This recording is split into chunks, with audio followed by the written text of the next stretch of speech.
When I started this, I wrote a little piece in the original book, and it was, I took it seriously, though in retrospect, I'm more organized now than I was then when I took it seriously. But it was, the title was Italian Women in Chicago. And so I looked at that in terms of Italians, and I'm interested in, I grew up in Chicago Heights, as Dominic said, and I know historically Italians didn't have the opportunity to ecologically be in some places as opposed to other places. If Italians crossed a certain road in Chicago Heights, they were discriminated against, and they were told to go back on the east side of Chicago Heights. So there was an ecological discrimination with respect to where Italians could be, where you could be Italian. And so I thought about that, but then I thought about Italian women in Chicago. And I was thinking, well, what about the women who were Italian? Not only Italian, but they were women. And then were women ecologically sort of discriminated against and where they could be. And when you looked at it in that particular way, I found that women were far more discriminated against because they were Italian and women. What a surprise. Yeah, because even in the east side of Chicago Heights, which was a multi-ethnic, but largely the Hill area and the east side were largely Italian, that women, even in the Italian sort of enclaves, were allowed to be in certain places and not allowed to be in other places. There was what sociologists call gendered spaces, and that there were particular spaces in which Italians, but also gendered wise, women were allowed to be.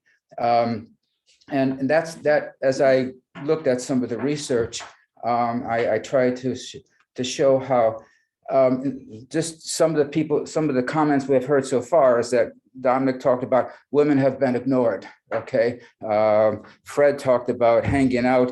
The women, traditionally Italian women, were hanging out in the kitchens and the stuff. So why were they? Why were they? Because in some ways, those were the only spaces that they were allowed to sort of occupy.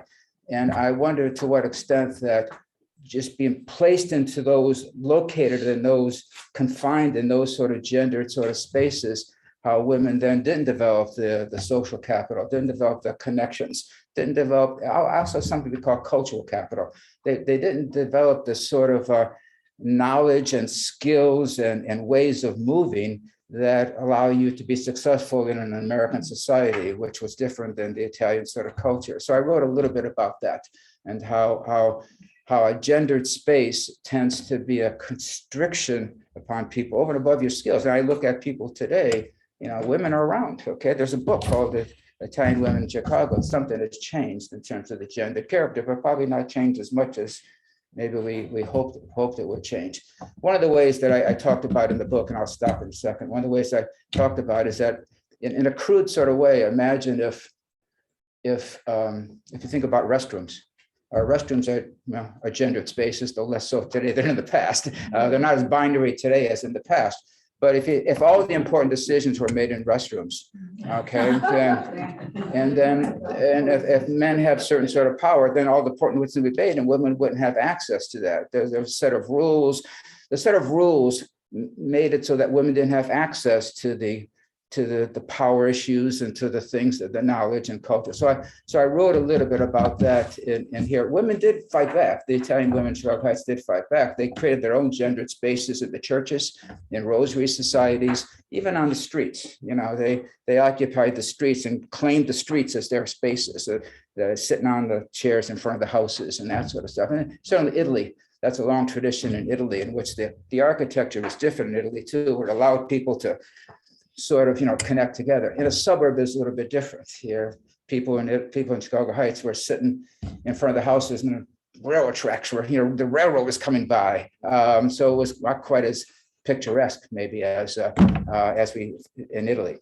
Having written that, so many, I guess 10 years ago, I think, and as I hear this today, how would I move into that? I'm not quite sure, but certainly the gendered spaces have changed. Not sufficiently. Perhaps one of the things that I could sort of think about doing is to include some of my students at North Central and have them do maybe some research on the issues of gendered spaces, and for students to be able to to work on this, hopefully Italian students work on this, but also get a publication. I think that would be a nice sort of connection that we can make between maybe a new version of this book and a more institutional sort of connection between at least where I'm at right now. So that's some of my thinking right now, though I haven't thought a lot about what the next stage might be. So thank you for